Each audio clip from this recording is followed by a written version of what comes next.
भाइयों और बहनों, राष्ट्रपति जी ने आपातकाल की घोषणा की है। इससे आतंकित होने का कोई कारण नहीं है। आप सभी गहरे और व्यापक षड्यंत्र से अवगत होंगे जो उस समय से रचा जा रहा है। मुझे विश्वास है कि आंतरिक स्थिति में तेजी से सुधार होगा, जिससे हम जल्द से जल्द इस घोषणा को समाप्त कर सकेंगे।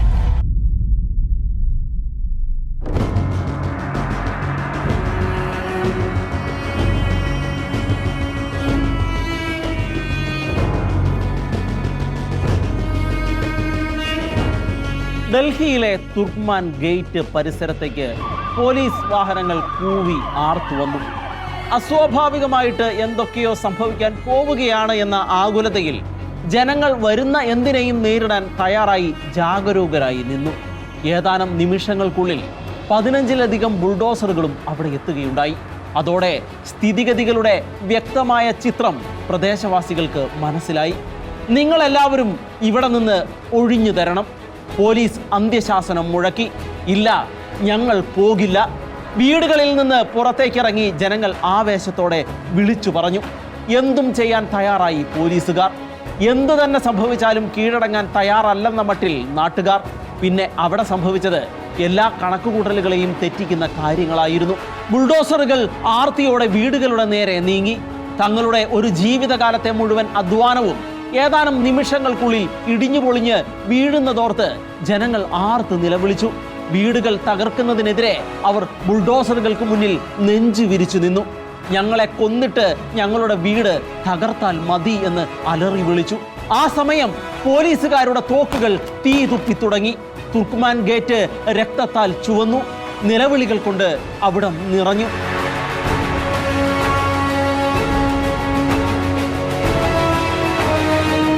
ബ്രിട്ടീഷ് ഭരണകാലത്ത് നടന്ന സംഭവമാണ് ഇത് എന്നാണോ നിങ്ങൾ കരുതിയത്? ഒരിക്കലുമല്ല. കൃത്യമായി പറഞ്ഞാൽ 1975 ഒക്ടോബർ 18 രാവിലെ സമയം 10:30 ഈ ദാരുണമായ സംഭവം അരങ്ങേറുന്നത്. സ്വതന്ത്ര ഇന്ത്യയുടെ ചരിത്രത്തിൽ ജനാധിപത്യം സർവാധിപത്യമായി അഴിഞ്ഞാടിയപ്പോൾ സംഭവിച്ച എണ്ണമില്ലാത്ത അനിഷ്ട സംഭവങ്ങൾക്കിടയിൽ ഒന്നു മാത്രമാണ് ഇത്. അതായിരുന്നു അന്ന് അവിടെ സംഭവിച്ചത്. സ്വതന്ത്ര ഇന്ത്യയുടെ ചരിത്രത്തിൽ ഇന്ദിരാഗാന്ധി സർക്കാരിന്റെ നേതൃത്വത്തിൽ ഡൽഹിയിലെ ചേരി നിവാസികളെ ഒഴിപ്പിച്ച് നഗരം വൃത്തിയാക്കാൻ വേണ്ടി നടത്തിയ ഹീനമായ കൂട്ടക്കൊലയാണ് നമ്മളിപ്പോൾ കണ്ടത്. തുർക്ക്മാൻ ഗേറ്റ് ഒഴിപ്പിക്കൽ എന്നാണ് ആ സംഭവം വിശേഷിപ്പിക്കപ്പെട്ടത്. സ്വാതന്ത്ര്യാനന്തര ഇന്ത്യയുടെ ചരിത്രത്തിൽ കണ്ണീരും വിലാപവും കൊണ്ട് എഴുതി ചേർത്ത ഈ ദാരുണമായ സംഭവം അടിയന്തരാവസ്ഥ പുസ്തകത്തിലെ അനേകം അധ്യായങ്ങളിൽ ഒന്ന് മാത്രമാണ്. ഇന്ത്യയെ സംബന്ധിച്ചിടത്തോളം അമാവാസിയായിരുന്നു അടിയന്തരാവസ്ഥയുടെ ആ കറുത്ത ദിനങ്ങൾ. സ്വാതന്ത്ര്യം ലഭിച്ചിട്ടും ഒരു ജനത അടിമകളെ പോലെ പരിഗണിക്കപ്പെടുകയും വ്യക്തി സ്വാതന്ത്ര്യത്തിന്റെ മുകളിൽ പൂച്ചുവിലങ്ങ് ഇടപെടുകയും ചെയ്ത അത്യന്തം ദയനീയമായ സാഹചര്യത്തിലൂടെയാണ് അക്കാലത്ത് ജനങ്ങൾ കടന്നുപോയിരുന്നത്. ജീവിതത്തിന്റെ സമസ്ത മേഖലകളെയും പ്രതികൂലമായി ബാധിച്ച അത്യന്തം ദയനീയവും ക്രൂരവുമായ ഇതുപോലൊരു അവസ്ഥ ഇന്ത്യയിൽ അതിനു മുൻപോ ശേഷമോ ഉണ്ടായിട്ടില്ല. മനുഷ്യനെന്ന അവസ്ഥ അവമതിക്കപ്പെടുകയും മനുഷ്യത്വം ഹീനമാക്കപ്പെടുകയും ചെയ്ത മനുഷ്യാവകാശങ്ങളുടെ മേൽ ഭരണകൂടം കുതിര കയറിയ ഇരുട്ടുമൂടിക്കിടക്കുന്ന ആ ഗുഹാമുഖത്തേക്ക് നിലവിളികളോടെ മാത്രമേ നമുക്ക് പ്രവേശിക്കുവാൻ കഴിയുകയുള്ളൂ. തിക്തസ്മൃതികളുടെ അരനൂറ്റാണ്ട് പിന്നിട്ട അടിയന്തരാവസ്ഥയുടെ ചരിത്രമാണ് ഇന്ന് നമ്മൾ പറയാൻ പോകുന്നത്. വളരെ ദയനീയമായ ഇന്ത്യയുടെ ജനാധിപത്യത്തിന്റെ ഒരു ചരിത്രം കൂടിയാണത്.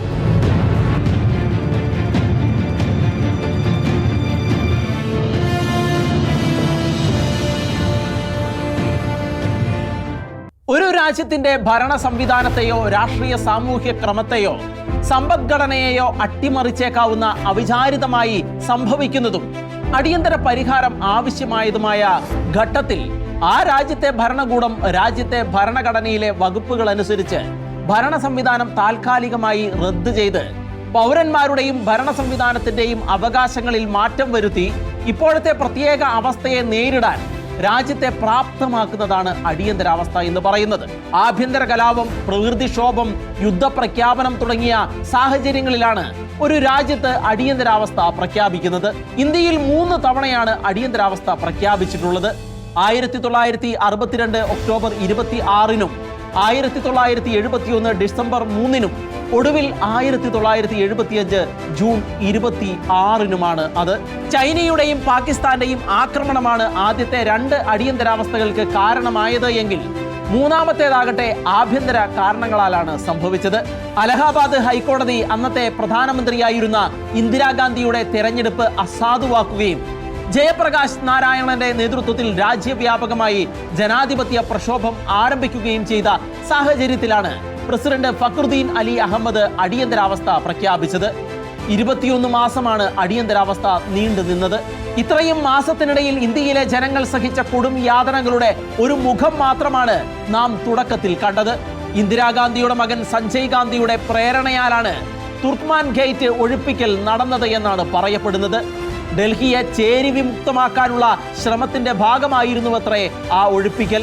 ദരിദ്ര നിവാസികളെ ഡൽഹി വിട്ട് ദൂരെ എവിടെയെങ്കിലും മാറ്റിപ്പാർപ്പിക്കാനായിരുന്നു സർക്കാരിന്റെ പദ്ധതി. പക്ഷേ പ്രദേശവാസികൾ അതിന് തയ്യാറായില്ല. മുഗൾ ഭരണ കാലഘട്ടം മുതൽ തങ്ങൾ അവിടെയാണ് താമസിക്കുന്നത് എന്നായിരുന്നു അവരുടെ വാദം. ഡൽഹിയിലെത്തി ഉപജീവനത്തിന് വക തേടുമ്പോൾ ഭാരിച്ച തുക ബസ് ചാർജായി നൽകേണ്ടി വരുന്നതിനാലാണ് മാറി താമസിക്കാൻ അവർ വിസമ്മതിക്കുകയുണ്ടായത്. പക്ഷേ ഈ സാഹചര്യത്തിൽ ഗവൺമെന്റ് അവരെ നിർദാക്ഷിണ്യം കുടിയൊഴിപ്പിക്കുന്നതിന്റെ ഭാഗമായി ബുൾഡോസർ ഉപയോഗിച്ച് വീടുകൾ തകർക്കുകയും എതിർത്തവരെ വെടിവെക്കുകയുമായിരുന്നു. 20 പേരെങ്കിലും ആ വെടിവെപ്പിൽ കൊല്ലപ്പെട്ടിട്ടുണ്ട് എന്നാണ് ഷാ കമ്മീഷൻ റിപ്പോർട്ട് രേഖപ്പെടുത്തിയിരിക്കുന്നത്. പോലീസ് വെടിവെക്കുന്നതും ബുൾഡോസറുകൾ വീട് തകർക്കുന്നതും സമീപത്തുള്ള ഹോട്ടലിലിരുന്ന് സഞ്ജയ് ഗാന്ധി ബൈനോക്കുലറിലൂടെ നോക്കിക്കൊണ്ടിരുന്നുവെന്നും പ്രചാരണങ്ങളിൽ പറയുന്നുണ്ട്. ജനാധിപത്യ രാജ്യമായ ഇന്ത്യക്ക് ലോകരാജ്യങ്ങളിൽ വെച്ച് ഏറ്റവും അപമാനവും അവമതിയും വരുത്തിവെച്ച സംഭവമായിരുന്നു അടിയന്തരാവസ്ഥ. ഇന്ദിരാഗാന്ധിയുടെ ഭീഷണിക്ക് മുന്നിൽ വഴങ്ങിയാണ് രാഷ്ട്രപതി ഫക്രുദ്ദീൻ അലി അഹമ്മദ് അടിയന്തരാവസ്ഥ പ്രഖ്യാപനത്തിൽ ഒപ്പുവെച്ചത് എന്നാണ് പറയപ്പെടുന്നത്. ഇന്ത്യൻ ഭരണഘടനയുടെ 352-ാം വകുപ്പ് പ്രകാരമാണ് 1975 ജൂൺ 26 പുലർച്ചെ രാഷ്ട്രപതി രാജ്യത്ത് അടിയന്തരാവസ്ഥ പ്രഖ്യാപിച്ചത്. ആഭ്യന്തര ക്രമസമാധാന പ്രശ്നങ്ങൾ മൂലം രാജ്യസുരക്ഷയ്ക്കുണ്ടാകുന്ന ഭീഷണി ഉയർന്നിട്ടുള്ള സാഹചര്യത്തിൽ എന്നാണ് അതേക്കുറിച്ചുള്ള രാഷ്ട്രപതിയുടെ വാക്കുകൾ. ഇതിന്റെ ഫലമായി മനുഷ്യാവകാശങ്ങൾ ചവിട്ടി അരയ്ക്കപ്പെടുകയും വിമത ശബ്ദങ്ങൾ നിർവീര്യമാക്കപ്പെടുകയും ചെയ്യുന്ന സാഹചര്യം ഉണ്ടായിരുന്നു. അടിയന്തരാവസ്ഥയെ എതിർക്കുന്ന രാഷ്ട്രീയ പ്രമുഖർ ഉൾപ്പെടെയുള്ളവർ ജയിലറയ്ക്കുള്ളിലായി. മാധ്യമങ്ങൾ സെൻസർഷിപ്പിന് വിധേയമായി. ഭരണഘടനയുടെ മൗലിക സ്വഭാവം ഇല്ലായ്മ ചെയ്തുകൊണ്ട് പുതിയ ഓർഡിനൻസുകൾ കൊണ്ടുവന്നു. കോടതി മുറികൾ പോലും നിശ്ചലവും നിശബ്ദവുമായി. Maintenance of internal security act അഥവാ മിസ പോലെയുള്ള നിയമങ്ങൾ നടപ്പിലാക്കി. ചോദ്യം ചെയ്യാതെയും തെളിവുകളില്ലാതെയും സംശയത്തിന്റെ ആനുകൂല്യം പോലും ഇല്ലാതെയും ആരെ വേണമെങ്കിലും അറസ്റ്റ് ചെയ്യാനും തടങ്കലിൽ വെക്കാനുമുള്ള ഭരണകൂടത്തിന്റെ അവകാശമായിരുന്നു മിസ. വ്യക്തി സ്വാതന്ത്ര്യത്തെയും പൗരാവകാശത്തെയും ഹനിക്കുന്നതായിരുന്നു മിസ നിയമം. തീവ്രവാദം, രാജ്യദ്രോഹം, ദേശീയ സുരക്ഷയ്ക്ക് ഭീഷണിയാകുന്ന കാര്യങ്ങൾ എന്നിവ തടയുന്നതിനാണ് ഈ നിയമം എന്നാണ് അധികാരികൾ അവകാശപ്പെട്ടത് എങ്കിലും ഫലത്തിൽ മറ്റൊന്നായിരുന്നു സംഭവിച്ചിരുന്നത്. 1977-ൽ ജനതാ പാർട്ടി അധികാരത്തിൽ വരുന്നതുവരെ ഈ നിയമം ഇന്ത്യൻ പൗരന്മാരുടെ തലയ്ക്ക് മുകളിൽ ഡെമോക്ലീസിന്റെ വാള് പോലെ അങ്ങനെ തൂങ്ങിക്കിടന്നു എന്നുള്ളതാണ് വാസ്തവം. അടിയന്തരാവസ്ഥയുടെ ഈ ക്രൂരമുഖങ്ങൾ മനസ്സിലാക്കിക്കൊണ്ട് വേണം അത്തരമൊരു അവസ്ഥയിലേക്ക് രാജ്യത്തെ കൊണ്ടുചെന്ന് എത്തിച്ച രാഷ്ട്രീയ സംഭവ വികാസങ്ങളെ നമ്മൾ മനസ്സിലാക്കിയെടുക്കേണ്ടത്. 1972-ലെ തിരഞ്ഞെടുപ്പിൽ 352 സീറ്റ് നേടിയാണ് ഇന്ദിരാഗാന്ധി അധികാരത്തിലേക്ക് എത്തിയത്. മൊറാർജി ദേശായിയെ പോലെയുള്ളവരെ നിഷ്പ്രഭമാക്കിക്കൊണ്ടുള്ള വിജയമായിരുന്നു ഇന്ദിരാഗാന്ധിയുടേത്. പക്ഷേ ഇന്ദിരയ്ക്ക് തന്റെ ഭരണ നേട്ടമോ വ്യക്തിപ്രഭാവമോ നിലനിർത്തിക്കൊണ്ട് പോകാൻ കഴിഞ്ഞില്ല. വർദ്ധിച്ച അഴിമതിയും ഭക്ഷ്യസാധനങ്ങളുടെയും മറ്റ് അവശ്യവസ്തുക്കളുടെയും അപര്യാപ്തത, പണപ്പെരുപ്പത്തിലുണ്ടായ കുതിച്ചുചാട്ടം എന്നിവയെല്ലാം ഇന്ദിരാഗാന്ധി ഭരണതലത്തിൽ നേരിടേണ്ടി വന്ന പ്രതിബന്ധങ്ങളും വെല്ലുവിളികളുമായിരുന്നു. പ്രതിപക്ഷത്തിന്റെ ആരോപണങ്ങളെ നേരിടാനും ഇന്ദിരയ്ക്ക് കഴിയുകയുണ്ടായില്ല. ഗാന്ധിയനായ ജയപ്രകാശ് നാരായണനാണ് ഭരണകൂടത്തിനെതിരെയുള്ള സമ്പൂർണ്ണ വിപ്ലവത്തിന് മുൻനിരയിൽ ഉണ്ടായിരുന്നത്. ഇതിനിടയിൽ റായ്ബറേലി ലോക്സഭാ മണ്ഡലത്തിൽ നിന്നുള്ള ഇന്ദിരാഗാന്ധിയുടെ തിരഞ്ഞെടുപ്പ് സാധുതയില്ലാത്തതാണ് എന്ന് കാണിച്ചുകൊണ്ട് ഭാരതീയ ലോക്ദൾ നേതാവ് അലഹബാദ് ഹൈക്കോടതിയിൽ ഹർജി കൊടുക്കുകയും ജൂൺ 12-ന് കോടതി അതിന്മേൽ വിധി പ്രസ്താവിക്കുകയും ചെയ്തു. ഇന്ദിരാഗാന്ധിയുടെ തെരഞ്ഞെടുപ്പ് വിജയം അസാധുവാണ് എന്നായിരുന്നു കോടതിയുടെ പ്രഖ്യാപനം. ഈ സാഹചര്യത്തിൽ പ്രതിപക്ഷം പൂർവാധികം ശക്തിയോടെ സടകുടഞ്ഞ് എഴുന്നേൽക്കുകയും പ്രധാനമന്ത്രിയുടെ രാജി ആവശ്യപ്പെടുകയും ചെയ്തു. ഇതേ തുടർന്ന് ഇന്ദിരാഗാന്ധി സുപ്രീം കോടതിയെ സമീപിച്ചു. അലഹബാദ് കോടതിയുടെ വിധി സുപ്രീം കോടതി ചീഫ് ജസ്റ്റിസ് VR കൃഷ്ണ അയ്യരുടെ അവധിക്കാല ബെഞ്ച് ഉപാധികളോടെ സ്റ്റേ ചെയ്യുകയുണ്ടായി. വിശാല ബെഞ്ചിന്റെ തീരുമാനം വരുന്നതുവരെ പാർലമെന്റിൽ വോട്ട് ചെയ്യാനോ സംസാരിക്കാനോ ഉള്ള അവകാശമില്ലാതെ പ്രധാനമന്ത്രിയായി തുടരാനായിരുന്നു ആ ഉപാധി. ജൂൺ 25-ന് ജയപ്രകാശ് നാരായണന്റെ നേതൃത്വത്തിൽ ഡൽഹിയിൽ സമരം ആരംഭിച്ചു. ഇന്ദിരാഗാന്ധിയുടെ രാജി അതുമാത്രമായിരുന്നു അവരുടെ ആവശ്യം. ആ രാത്രി നിർണായകമായിരുന്നു. ഇന്ദിരാഗാന്ധി തന്റെ ഏറ്റവും അടുത്ത ആളുകളുമായി മാത്രം സംസാരിച്ച് ഒരു തീരുമാനത്തിൽ എത്തിയ ആ രാത്രി, ചില പദ്ധതികൾ അവർ ആസൂത്രണം ചെയ്ത ആ രാത്രി. ജൂൺ 26-ന് രാവിലെ 8 മണിക്ക് ഇന്ത്യ ആ വാർത്ത കേട്ടു. രാജ്യത്ത് അടിയന്തരാവസ്ഥ പ്രഖ്യാപിച്ചിരിക്കുന്നു. മുൻകൂട്ടി ഷെഡ്യൂൾ ചെയ്യാത്ത റേഡിയോ പ്രക്ഷേപണത്തിലൂടെയാണ് ആ വാർത്ത പുറത്തു വന്നത്. തുടർന്ന് ഡൽഹിയിലെ നിരവധി മാധ്യമ സ്ഥാപനങ്ങളിലെ വൈദ്യുതി ബന്ധം വിച്ഛേദിക്കപ്പെടുകയുണ്ടായി. പത്രസ്വാതന്ത്ര്യത്തിന് മേലുള്ള ആദ്യത്തെ കടന്നുകയറ്റത്തിന്റെ പ്രതീകമായിരുന്നു അന്ന് കണ്ട ആ വൈദ്യുതി വിച്ഛേദിക്കൽ. ജൂൺ 27-ന് മാത്രമേ ഈ വാർത്ത പത്രങ്ങൾക്ക് റിപ്പോർട്ട് ചെയ്യാൻ കഴിഞ്ഞിരുന്നുള്ളൂ. 21 മാസം നീണ്ടു നിൽക്കുന്ന ഒരു ദുരിത പർവത്തിന് അങ്ങനെ തുടക്കം കുറിക്കപ്പെടുകയായിരുന്നു അവിടെ. മാധ്യമങ്ങൾ നിശബ്ദമാവുകയും അഭിപ്രായ സ്വാതന്ത്ര്യം ഹനിക്കപ്പെടുകയും ചെയ്തപ്പോഴാണ് മാധ്യമങ്ങളുടെ ശക്തി ലോകത്തിന് മനസ്സിലാവുകയുണ്ടായത്. ഇന്ത്യൻ എക്സ്പ്രസ്, സ്റ്റേറ്റ്സ്മാൻ തുടങ്ങിയ മുഖ്യധാരാ പത്രങ്ങൾ ഒഴികെ ഭൂരിപക്ഷവും അടിയന്തരാവസ്ഥയെ പിന്തുണയ്ക്കുന്ന നിലപാടാണ് എടുത്തത് എന്നതാണ് ഏറെ ദുഃഖകരമായ വസ്തുത. ഹിമന്ത്, സെമിനാർസ, മെയിൻ സ്ട്രീം തുടങ്ങിയ പല പത്രങ്ങളും അക്കാലത്ത് നിരോധിക്കപ്പെടുകയും സെൻസർ ചെയ്യപ്പെടുകയും ചെയ്തു. ഇന്ത്യൻ എക്സ്പ്രസും സ്റ്റേറ്റ്സ്മാനും മുഖപ്രസംഗ കോളം ഒഴിച്ചിട്ട് പുതിയൊരു പ്രതിഷേധ തിര ഉയർത്തിവിടുകയുണ്ടായി. ഇത്തരത്തിലുള്ള പ്രതിഷേധം ഇന്ത്യയുടെ മാധ്യമ ചരിത്രത്തിലെ സുപ്രധാന സംഭവമായിരുന്നു. ഇന്ത്യൻ മാധ്യമങ്ങൾ മാത്രമല്ല അടിയന്തരാവസ്ഥയ്ക്കെതിരെ പ്രതികരിച്ചത് എന്നതാണ് മറ്റൊരു കാര്യം. The times of London, the daily telegraph, the Washington post, Christian science monitor, the Los Angeles times എന്നീ മാധ്യമങ്ങൾ അടക്കമുള്ളവ ഇന്ത്യയിൽ നിന്ന് തങ്ങളുടെ റിപ്പോർട്ടർമാരെ മാറ്റുകയും BBC അവരുടെ പ്രമുഖ ലേഖകനെ പിൻവലിക്കുകയും ചെയ്തു. ജേർണലിസ്റ്റുകളുടെ പ്രതിഷേധം സംഘടിപ്പിച്ചതിന് ഇന്ത്യൻ എക്സ്പ്രസിന്റെ ലേഖകൻ കുൽദീപ് നയ്യാർ തടവിലാക്കപ്പെടുന്ന സാഹചര്യവും ഉണ്ടായി. ഭരണഘടനയിൽ പോലും തിരുത്തലുകൾ വരുത്താൻ അടിയന്തരാവസ്ഥയ്ക്ക് സാധിച്ചു എന്നതാണ് അതിന്റെ ഭീകരത രൂക്ഷമാക്കുന്നത്. തിരഞ്ഞെടുപ്പ് കേസിൽ സുപ്രീം കോടതിയിൽ നിന്നും വരാൻ സാധ്യതയുള്ള വിധിയിൽ നിന്നും പ്രധാനമന്ത്രിയെ രക്ഷിക്കാൻ 39ാം ഭരണഘടന ഭേദഗതി ചെയ്തതും പ്രധാനമന്ത്രി, പ്രസിഡന്റ്, ഗവർണർ എന്നിവരുടെ അപ്പോഴത്തെ പദവിക്കാലത്ത് എന്തൊക്കെ സംഭവിച്ചാലും അവർക്കെതിരെ ക്രിമിനൽ നടപടികൾ പാടില്ല എന്നുള്ളതുമായിരുന്നു അത്. ഭരണഘടനയ്ക്കും ജനാധിപത്യത്തിനും മാനഹാനി ഉണ്ടാക്കുന്നതായിരുന്നു ഈ നിയമ ഭേദഗതികൾ. ബംഗാൾ മുഖ്യമന്ത്രിയായിരുന്ന സിദ്ധാർത്ഥ ശങ്കർ റേയുടെ നിർദ്ദേശപ്രകാരമാണ് ഇന്ദിരാഗാന്ധി അടിയന്തരാവസ്ഥ നടപ്പിലാക്കിയത് എന്നും ക്യാബിനറ്റിനോട് പോലും കൂടിയാലോചിക്കാതെയാണ് അത് നടപ്പിലാക്കിയത് എന്നുമുള്ള കഥകളുമുണ്ട്. ഇന്ദിരാഗാന്ധിയുടെ 3 മുഖങ്ങളെ ഈ കാലഘട്ടം അനാവരണം ചെയ്യുന്നുവെന്നാണ് ചരിത്രകാരന്മാരുടെ അഭിപ്രായം. 1971-ൽ പാകിസ്ഥാനെ വിഭജിച്ച് ബംഗ്ലാദേശ് രൂപീകരിച്ചപ്പോൾ അതിന് കാരണക്കാരിയായ ഇന്ദിരാഗാന്ധിയെ അടൽ ബിഹാരി വാജ്പേയി വിളിച്ചത് ദുർഗ എന്നായിരുന്നു. 4 വർഷങ്ങൾക്ക് ശേഷം ആ ദുർഗ ഏകാധിപതിയായതിന്റെ ഫലമായിരുന്നു അടിയന്തരാവസ്ഥ. പക്ഷേ അതിന്റെ കാറ്റും കോളും അടങ്ങിയപ്പോൾ തെരഞ്ഞെടുപ്പ് പ്രഖ്യാപിച്ച് 1977-ൽ തന്റെ ജനാധിപത്യ മുഖവും ഇന്ദിരാഗാന്ധി വെളിപ്പെടുത്തുകയുണ്ടായി. 1,74,000 പേർ ഇന്ത്യയിലൊട്ടാകെയും അതിൽ തന്നെ 7,000-ഓളം പേർ കേരളത്തിലും അടിയന്തരാവസ്ഥ കാലത്ത് തടവുകാരായി മാറിയിട്ടുണ്ട് എന്നാണ് കണക്കുകൾ വ്യക്തമാക്കുന്നത്. ഇന്ത്യയിലുടനീളം ആഞ്ഞടിച്ച മനുഷ്യാവകാശ ലംഘനങ്ങളുടെ തരംഗങ്ങൾ കേരളത്തിലും കടന്നു വന്നു. പോലീസ് ക്രൂരതകൾക്ക് ഇരയായി കൊല്ലപ്പെട്ടവരിൽ രാജനും വർക്കല വിജയനും ഉൾപ്പെടുന്നുണ്ട്. ഇവരെ കൂടാതെ 26 പേർ പോലീസ് പീഡനത്തെ തുടർന്ന് കൊല്ലപ്പെടുകയും 4 പേർ ആത്മഹത്യ ചെയ്യുകയും ചെയ്തു. 1976-ൽ കോഴിക്കോട് റീജിയണൽ എഞ്ചിനീയറിംഗ് കോളേജിലെ വിദ്യാർത്ഥിയായിരുന്നു പി രാജൻ. നക്സൽ ബന്ധം ആരോപിച്ച് പോലീസ് കസ്റ്റഡിയിലെടുത്ത രാജനെ കക്കയം പോലീസ് ക്യാമ്പിൽ വെച്ച് പീഡിപ്പിച്ച് കൊലപ്പെടുത്തുകയായിരുന്നു. കായണ്ണ പോലീസ് സ്റ്റേഷനിലുണ്ടായ നക്സൽ ആക്രമണത്തെ തുടർന്ന് അതിൽ പങ്കാളിയായ ഒരു രാജനെ തേടി പോലീസ് ഹോസ്റ്റലിലെത്തുകയും കലാമത്സരങ്ങൾ കഴിഞ്ഞ് ഹോസ്റ്റലിൽ എത്തി കൂട്ടുകാരോടൊത്ത് കളിതമാശകൾ പറഞ്ഞിരിക്കുകയായിരുന്ന രാജനെ പോലീസ് അറസ്റ്റ് ചെയ്തുകൊണ്ട് പോവുകയുമായിരുന്നു. രാജനെ അറസ്റ്റ് ചെയ്യാനുള്ള മറ്റൊരു കാരണം കെ കരുണാകരൻ സന്നിഹിതനായിരുന്ന ഒരു ചടങ്ങിൽ അദ്ദേഹത്തെ അപമാനിക്കുന്ന വിധത്തിൽ ഗാനം ആലപിച്ചതിന് ആണ് എന്നും പറയപ്പെടുന്നുണ്ട്. അത് എന്തായാലും കക്കയം ക്യാമ്പിലേക്ക് കൊണ്ടുപോയ രാജനെ പിന്നീട് ഒരു തരത്തിലും ലോകം കണ്ടില്ല. മൃതദേഹമായി പോലും കാണാനുള്ള സാഹചര്യം പിന്നീട് ഉണ്ടായില്ല. കക്കയം ക്യാമ്പിലെ കൊടിയ പീഡനത്തിനിടയിൽ രാജൻ കൊല്ലപ്പെടുകയായിരുന്നു. പോലീസ് സ്റ്റേഷനുകളിലെ പ്രമാദമായ ഉരുട്ടലിന്റെ അനന്തരഫലമായിട്ടായിരുന്നു രാജന്റെ മരണം. നിലവിളി കേൾക്കാതിരിക്കാൻ രാജന്റെ വായിൽ തുണി തിരുകിയിരുന്നുവെന്ന് സഹതടവുകാരൻ പിന്നീട് സാക്ഷ്യപ്പെടുത്തി.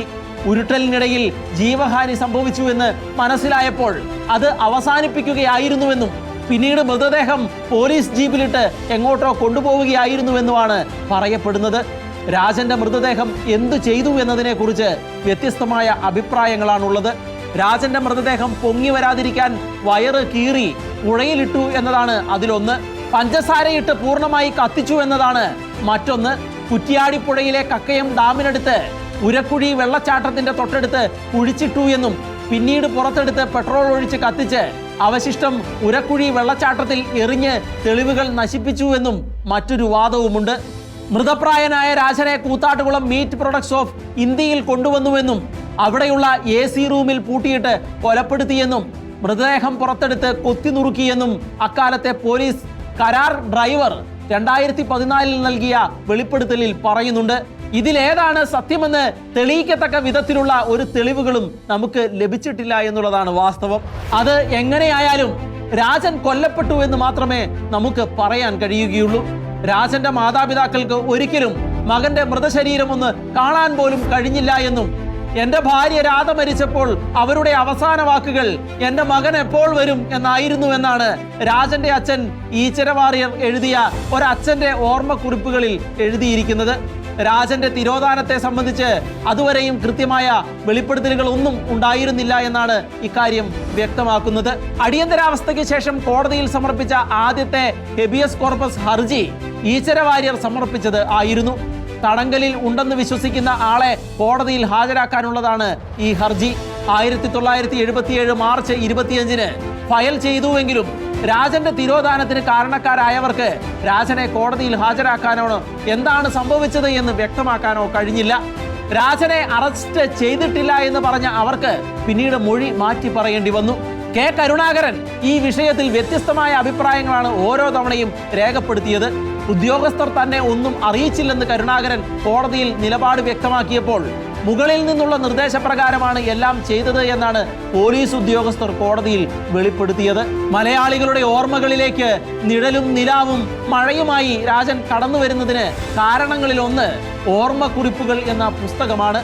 മരിച്ചിട്ടും എന്തിനാണ് നിങ്ങൾ അവനെ മഴയത്ത് നിർത്തിയിരിക്കുന്നത് എന്ന് ചോദിച്ചുകൊണ്ട് അവസാനിക്കുന്ന ആ ഓർമ്മക്കുറിപ്പ് ഒരു അച്ഛൻ തൻ്റെ മകന് നീതി കിട്ടാൻ വേണ്ടി നടത്തിയ ദീർഘമായ അലച്ചിലുകളുടെയും അതിനിടയിൽ അധികാരികളിൽ നിന്ന് കേൾക്കേണ്ടി വന്ന പരിഹാസങ്ങളുടെയും സഹിക്കേണ്ടി വന്ന തിരസ്കരണങ്ങളുടെയും വേദനയാണ് പകർന്നു തരുന്നത്.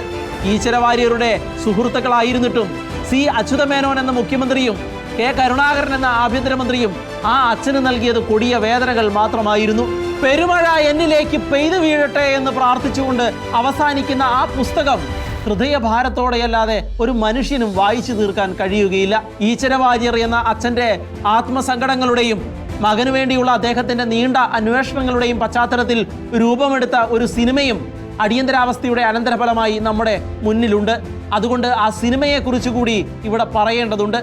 അടുത്ത കാലത്ത് മരണമടഞ്ഞ ഷാജി എൻ കരുൺ എന്ന വിഖ്യാത ചലച്ചിത്രകാരൻ സംവിധാനം ചെയ്ത പിറവി എന്ന മലയാള സിനിമയാണ് അത്. മകന് എന്തു സംഭവിച്ചു എന്ന് അറിയാൻ ഒരു അച്ഛനുള്ള അവകാശത്തെ ഓർമ്മപ്പെടുത്തുക മാത്രമല്ല, മനുഷ്യന്റെ അവകാശങ്ങളുടെയും പൗരസ്വാതന്ത്ര്യങ്ങളെയും സംരക്ഷിക്കാൻ വേണ്ടിയുള്ള ഒരു മനുഷ്യൻ നടത്തിയ അവസാനത്തെ യാത്രകളെ കൂടി ഓർമ്മിപ്പിക്കുന്നത് കൊണ്ടാണ് പിറവി കാലത്തെ അതിശയിപ്പിക്കുന്ന ദൃശ്യ വിസ്മയമായി ഇന്നും നിലകൊള്ളുന്നത്. രാഷ്ട്രീയ പ്രവർത്തകനും നാടകക്കാരനുമായിരുന്ന വർക്കല വിജയനായിരുന്നു രാജനെ പോലെ അടിയന്തരാവസ്ഥയുടെ മറ്റൊരു ഇര. 1976 മാർച്ച് 5 തിരുവനന്തപുരത്തെ കിഴക്കേക്കോട്ടയിൽ വെച്ച് പോലീസ് വിജയനെ അറസ്റ്റ് ചെയ്തത്. അന്നു മുതൽ അദ്ദേഹം കൊടും പീഡനങ്ങൾക്ക് ഇരയാവുകയും തൊട്ടടുത്ത ദിവസം തന്നെ കൊല്ലപ്പെടുകയും ചെയ്തു. 23 വയസ്സ് മാത്രമേ അപ്പോൾ വിജയന് പ്രായം ഉണ്ടായിരുന്നുള്ളൂ. പോലീസ് അധികാരികളുടെ നേതൃത്വത്തിൽ പൊന്മുടിയുടെ അടിവാരത്ത് മൃതദേഹം ആസിഡ് ഒഴിച്ച് കത്തിച്ചു കളഞ്ഞതായി വെളിപ്പെടുത്തിയത് അന്നത്തെ ക്രൈംബ്രാഞ്ച് CID ഡ്രൈവറായിരുന്ന ദയാനന്ദൻ ആയിരുന്നു. എന്നിട്ടും അതേക്കുറിച്ച് പുനരന്വേഷണം നടത്തിയിട്ടില്ല എന്നതാണ് വാസ്തവം. രാജന്റെ അച്ഛൻ ഈശ്വരവാര്യരെ പോലെ മകന് വേണ്ടിയുള്ള നീതിക്കായി വിജയന്റെ പിതാവ് പുരുഷോത്തമൻ പിള്ളയും അധികാരികളുടെ വാതിൽക്കൽ തോറും മുട്ടി വിളിച്ചതിന് കയ്യും കണക്കുമില്ല. രാജന്റേതിന് സമാനമായി അവ ബദിര വിലാപങ്ങളായി അവസാനിക്കുകയാണ് ചെയ്തത്. ലോറൻസ് ഫെർണാണ്ടസ് പോലീസിന്റെ ക്രൂരതകൾക്ക് ഇരയാകേണ്ടി വന്ന മറ്റൊരു വ്യക്തിയാണ്. സഹോദരൻ ജോർജ് ഫെർണാണ്ടസിനെ കുറിച്ച് അറിയാൻ വേണ്ടിയായിരുന്നു പോലീസ് ലോറൻസിനെ പീഡനങ്ങൾക്ക് ഇരയാക്കിയത്. കുഷ്ഠരോഗികൾക്കും മനോരോഗികൾക്കും ഒപ്പമായിരുന്നു സോഷ്യലിസ്റ്റ് നേതാവായിരുന്ന മൃണാൽ ഗോരയെ തടവിൽ പാർപ്പിച്ചിരുന്നത്. എന്നാൽ ഇതിനെയും അതിശയിപ്പിക്കുകയും നാണം കെടുത്തുകയും ചെയ്യുന്ന തരത്തിലുള്ള മനുഷ്യാവകാശ ധ്വംസനത്തിനും ഈ കാലം സാക്ഷിയായിട്ടുണ്ട്. 11 ദശലക്ഷം പേരെ നിർബന്ധിത വന്ധ്യംകരണത്തിന് വിധേയമാക്കിയതാണ് അത്. അധികാരം സ്വേച്ഛാധിപത്യമായി മാറുമ്പോൾ സാധാരണ ജനങ്ങളുടെ ജീവിതം വഴിമുട്ടിപ്പോയ നാളുകളായിരുന്നു അവ. ഒരു ഭരണാധികാരിയുടെയും അവരുടെ ശിങ്കിടികളുടെയും തേർവാഴ്ച കാലത്ത് മനുഷ്യന് അവന്റെ ഏറ്റവും സ്വകാര്യതകളും പ്രാഥമിക അവകാശങ്ങളും പോലും ഹനിക്കപ്പെടുകയായിരുന്നു അവിടെ. രാജ്യത്തെ ജനസംഖ്യ നിയന്ത്രിക്കുക എന്ന ലക്ഷ്യത്തോടെയായിരുന്നു ഈ നിർബന്ധിത വന്ധ്യംകരണം. ഇന്ദിരാഗാന്ധിയായിരുന്നു രാജ്യം ഭരിച്ചിരുന്നത് എങ്കിലും നമ്മൾ തുടക്കത്തിൽ കണ്ട സംഭവത്തിൽ എന്നതുപോലെ സഞ്ജയ് ഗാന്ധിയായിരുന്നു ഇതിന് നേതൃത്വം നൽകിയത്. നിർബന്ധിത വന്ധ്യംകരണത്തിനായി ടാർഗറ്റ് സെറ്റ് ചെയ്യുകയും അത് നടപ്പിലാക്കാൻ ഉദ്യോഗസ്ഥരെ പ്രേരിപ്പിക്കുകയുമായിരുന്നു. ദരിദ്രരും പിന്നോക്ക വിഭാഗക്കാരുമായിരുന്നു ഇതിന് ഇരകളായി മാറിയത്. ഈ നയം നടപ്പിലാക്കുന്നതിന്റെ ഭാഗമായി പല അതിക്രമങ്ങളും പൊട്ടിപ്പുറപ്പെട്ടു. ജനങ്ങളിൽ വലിയ തോതിൽ ഭീതി ജനിപ്പിക്കുകയും രാഷ്ട്രീയപരവും സാമൂഹികവുമായി പ്രത്യാഘാതങ്ങൾക്ക് വഴിതെളിക്കുകയും ചെയ്തു. അതൊരു ഇരുണ്ട കാലഘട്ടമായിരുന്നു. യുദ്ധത്തിലും ഒട്ടും കുറയാത്തതായിരുന്നു ആ കാലഘട്ടം. അടുത്ത ദിവസം എന്ത് സംഭവിക്കുമെന്ന് ഞങ്ങൾക്ക് അറിയില്ലായിരുന്നു. അടിയന്തരാവസ്ഥ അവസാനിക്കുന്നതുവരെ ഡൽഹിക്ക് പുറത്തേക്ക് യാത്ര ചെയ്യാൻ പോലും ഞങ്ങൾ ഭയപ്പെട്ടിരുന്നു. ഞങ്ങളുടെ മാന്യതയാണ് അധികാരികൾ എടുത്തു നീക്കിയത്. ഞങ്ങളുടെ പ്രദേശത്ത് ഉദ്യോഗസ്ഥർ വന്നപ്പോൾ പുരുഷന്മാർ വയലുകളിലും കിണറുകളിലും ഒളിക്കുകയാണ് ചെയ്തത്. ഞങ്ങൾ വേട്ടയാടപ്പെടുകയായിരുന്നു. ഇങ്ങനെയാണ് നിർബന്ധിത വന്ധ്യംകരണം നടന്ന അന്നത്തെ കാലഘട്ടത്തെക്കുറിച്ച് ചിലരുടെ ഓർമ്മകൾ രേഖപ്പെടുത്തിയിട്ടുള്ളത്. സിവിൽ സർവീസുകാർ, ഫാക്ടറി തൊഴിലാളികൾ, പോലീസ് ഉദ്യോഗസ്ഥർ എന്നിവരെയും ഇതിന് നിർബന്ധിതരാക്കിയിരുന്നു.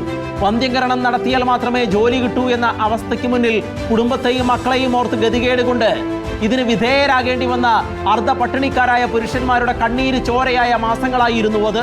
വന്ധ്യംകരണ ഏജന്റുമാർ ഇന്ദിരാഗാന്ധിയുടെ കൊള്ള എന്ന രീതിയിലായിരുന്നു ഇക്കാലത്ത് വടക്കേ ഇന്ത്യയിൽ മുദ്രാവാക്യങ്ങൾ മുഴക്കിയിരുന്നത്. ദേശവ്യാപകമായി അലയടിച്ച അടിയന്തരാവസ്ഥ വിരുദ്ധതയുടെ കാറ്റ് കേരളത്തിലും ആഞ്ഞടിച്ചു.